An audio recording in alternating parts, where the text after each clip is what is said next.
Good morning बच्चों। आज मैं सीमा शर्मा क्लास 6 वसंत भाग 1 के अध्याय 10 झांसी की रानी कविता पढ़ाऊंगी, जिसकी कविता सुभद्रा कुमारी चौहान है। बच्चों, आपको इतिहास के बारे में भी जानकारी होगी ही कि जब भारत अंग्रेजों का गुलाम था, तब भारत के कई वीर योद्धाओं ने स्वतंत्र कराने के लिए क्रांति का बिगुल बजा दिया था। 1857 की इस क्रांति के बिगुल में अनेक योद्धाओं ने महत्वपूर्ण भूमिका अदा की। इन्हीं में झांसी की रानी लक्ष्मीबाई प्रमुख थीं। लक्ष्मीबाई का बचपन का नाम मनु था, जिन पर महान कवित्री सुभद्रा कुमारी चौहान ने कविता की रचना की, जिस कविता को हम हमारी पाठ्य पुस्तक वसंत भाग 1 अध्याय 10 झांसी की रानी के रूप में पढ़ेंगे। आज मैं आपको इस वीर रस की कविता की जानकारी दे रही हूँ। सिंहासन हिल उठे राजवंशों ने भ्रकुटी तानी थी, बूढ़े भारत में भी आई फिर से नई जवानी थी। गुमी हुई आजादी की कीमत सबने पहचानी थी, दूर फिरंगी को करने की सबने मन में ठानी थी। चमक उठी सन 57 में वह तलवार पुरानी थी, बुंदेले हर बोलों के मुंह हमने सुनी कहानी थी। खूब लड़ी मर्दानी वह तो झांसी वाली रानी थी। बच्चों, इस कविता में कुछ ऐसे कठिन शब्द हैं जो सुनने में तो परिचित से लग रहे हैं, लेकिन जिज्ञासा हो रही है कि इनका अर्थ क्या होगा। ऐसे कुछ शब्दों का मैं आपको अर्थ भी स्पष्ट करूंगी और इससे संबंधित महत्वपूर्ण प्रश्नों पर भी प्रकाश डालते हुए उनका उत्तर भी बताऊंगी। भ्रकुटी तानी अर्थात क्रोध किया, फिरंगी अंग्रेज, कीमत का अर्थ है मूल्य। बच्चों, जब अंग्रेज भारतीयों पर अत्याचार कर रहे थे, भारतीय सैनिकों को परेशान कर रहे थे, इससे शासकों में क्रोध की भावना आई और उन्हें लगा कि हमारे ही देश में फिरंगी हमें ही परेशान कर रहे हैं। इस समय तक जो राजा चुपचाप बैठे हुए थे, अब वे अंग्रेजों को भगाने के लिए प्रयासरत हुए। तभी इस कविता में कहा गया है, बूढ़े भारत में स्वतंत्रता का नया जोश, नई चेतना और संघर्ष करने की शक्ति आई। 1857 में अनेक राजाओं ने जगह जगह से कई तरीके से अंग्रेजों के खिलाफ विद्रोह किया, जैसे तात्या टोपे, मंगल पांडे, बहादुर शाह जफर और झांसी की रानी लक्ष्मीबाई ने भी क्रांति की।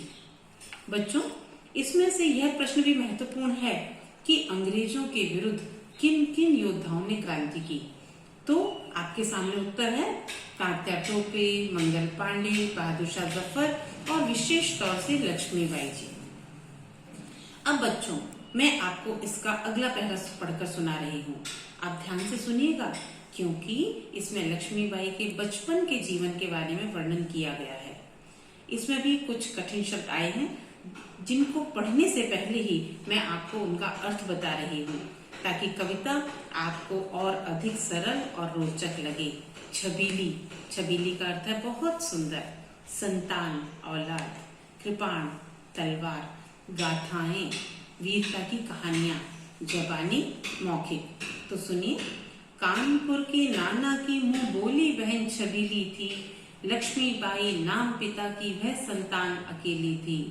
नाना के संग पढ़ती थी वह, नाना के संग खेली थी, बरछी ढाल कृपाण कटारी उसकी यही सहेली थी। वीर शिवाजी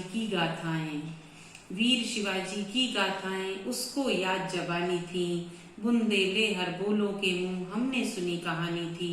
खूब लड़ी मर्दानी वह तो झांसी वाली रानी थी। जी हाँ बच्चों, इसमें कवित्री सुभद्रा कुमारी चौहान उनके बचपन का वर्णन करते हुए कहती हैं कि लक्ष्मीबाई को छबीली नाम से भी पुकारा जाता था। वे बचपन से बहुत साहसी थीं। उनके बचपन के खेल आपके खेल जैसे नहीं होते थे। वे तो बरछी, ढाल, तलवार आदि से खेलती थीं और उन्हें अपनी सहेली समझती थीं। बच्चों, यदि इसमें से भी कुछ प्रश्न आपके विचार में आए तो तुरंत ही समझ में आ जाते हैं। जैसे इसमें कवित्री ने लक्ष्मीबाई के जीवन की किस अवस्था का वर्णन किया है, तो उत्तर साफ है, बचपन या बाल्यावस्था का। और हमारा अगर प्रश्न हो लक्ष्मीबाई को किसकी कहानियां मुंह जबानी याद थी, तो आप आसानी से उत्तर दे सकते हैं वीर शिवाजी की। चलिए अब आगे बढ़ते हैं। लक्ष्मी थी या दुर्गा थी, वह स्वयं वीरता की अवतार। देख मराठे पुलकित होते, उसकी तलवारों के वार। नकली युद्ध व्यू की रचना, और खेलना खूब शिकार। सैन्य घेरना, दुर्ग तोड़ना, ये थे उसके प्रिय खिलवाड़। महाराष्ट्र कुल देवी उसकी भी आराध्य भवानी थी। बुंदेले हर बोलों के मुंह, हमने सुनी कहानी थी। खूब लड़ी मर्दानी, वह तो झांसी वाली रानी थी। देखिए बच्चों, इसमें भी कुछ ऐसे शब्द हैं जो सुने सुने से और सरल लगते हैं, लेकिन उनका सही अर्थ हम नहीं जान पाते। जैसे व्यू रचना करना, इसका अर्थ है घेरा। उदाहरण के लिए अभिमन्यु चक्रव्यूह में फंस गए थे। लक्ष्मी यानी धन की देवी। दुर्गा राक्षसों को मारने वाली देवी। पुलकित होना, खुश होना। वार हमला करना। आराध्य जिसकी पूजा की जाए। हाँ बच्चों, इसमें कवित्री लक्ष्मीबाई के शौर्य का गुणगान किया हुआ है। लक्ष्मीबाई वीरता की साक्षात अवतार थीं। लगता था कि वे या तो लक्ष्मी हैं या दुर्गा। उनकी तलवारों के प्रहार देखकर मराठे बहुत प्रसन्न होते थे। मनु के प्रिय खेल थे नकली युद्ध करना, घेराबंदी करना, खूब शिकार करना, शत्रु सेना को घेरना और शत्रु के किले तोड़ना। हमने लक्ष्मीबाई की कहानी बुंदेले हरबोलों के मुंह सुनी है कि युद्ध क्षेत्र में वीर पुरुषों के समान वे खूब बहादुरी से लड़ा करती थीं।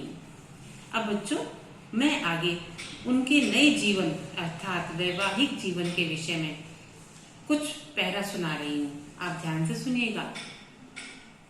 हुई वीरता की वैभव के साथ सगाई झांसी में, ब्याह हुआ रानी बन आई लक्ष्मीबाई झांसी में। राजमहल में बजी बधाई, खुशियां छाई झांसी में। सुभट बुंदेलों की विरुदावली, सी आई वह झांसी में। चित्रा ने अर्जुन को पाया, चित्रा ने अर्जुन को पाया, शिव से मिली भवानी थी। बुंदेले हर बोलों के मुंह, हमने सुनी कहानी थी। खूब लड़ी मर्दानी, वह तो झांसी वाली रानी थी। तो आइए बच्चों, हम पहले इसके कठिन शब्दों का अर्थ समझ लेते हैं। वैभव अर्थात ऐश्वर्य, धन दौलत। सुभट माने अच्छे वीर। भवानी पार्वती। विरुदावली, विरुदावली का अर्थ है यश की कहानियां। शिव यानी शंकर जी। कवित्री इनका वर्णन करते हुए बता रही हैं कि वीरता की मूर्ति लक्ष्मीबाई की धन दौलत से संपन्न झांसी के राजा से सगाई हुई थी। वह विवाह के बाद झांसी के राजा गंगाधर राव की रानी बनकर झांसी आई थीं। उनके विवाह के अवसर पर झांसी के राजमहलों में बधाइयां बजी, बहुत खुशियां छा गई थीं। रानी लक्ष्मीबाई बुंदेलखंड के वीरों की यशोगाथा के समान झांसी में आई थीं। उस समय तो ऐसे लग रहा था मानो चित्रा ने अर्जुन को पति रूप में पा लिया हो और शिव से भवानी की जोड़ी मिल गई हो।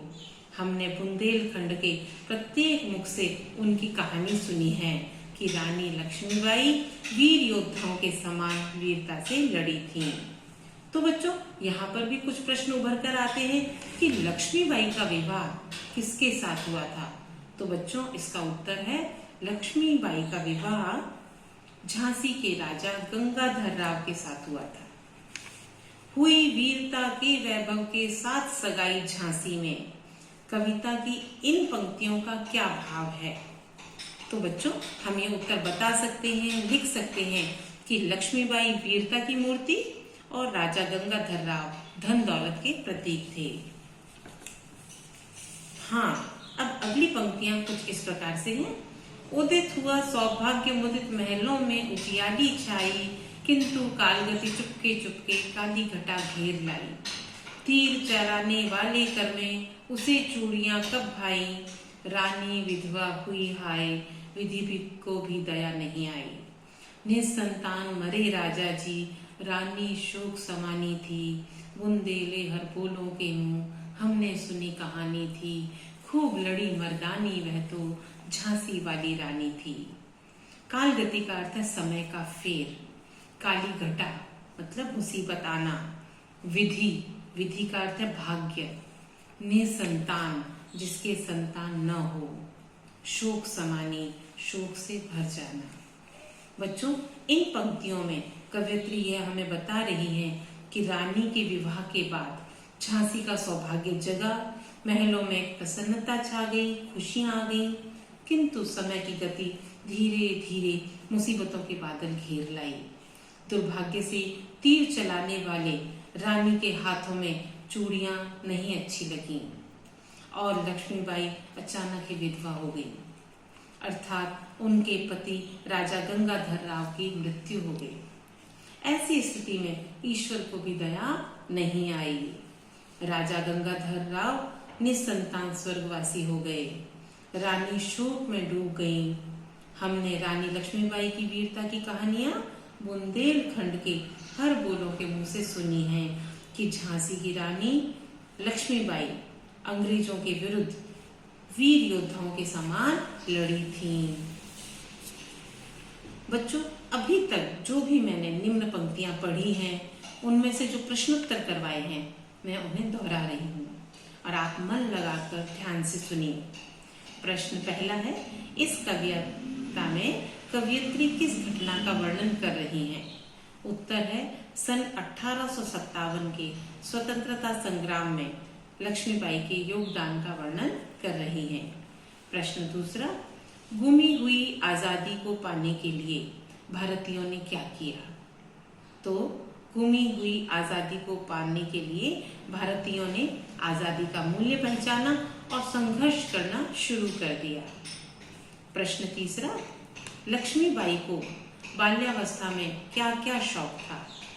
तो लक्ष्मीबाई को अपने बचपन में बर्छी, ढाल, तलवार, कटारी चलाने का शौक था। प्रश्न 4, मराठे उन्हें देखकर प्रसन्न क्यों होते थे? इसलिए प्रसन्न होते थे बच्चों कि वे लक्ष्मीबाई की तलवारों के वार अर्थात उनका युद्ध कौशल देखते थे। बच्चों, आज आपकी सुविधा के लिए ही इस कविता के सीमित भागों का ही अध्यापन करवाया गया है। यदि आज आपको पढ़ाया गया पाठ अच्छी तरह से समझ आ गया है तो आप इसका चिंतन करें, मनन करें और जो भी प्रश्न मन में उठे उन्हें लिखकर स्वयं उत्तर लिखने का प्रयास करें। धन्यवाद।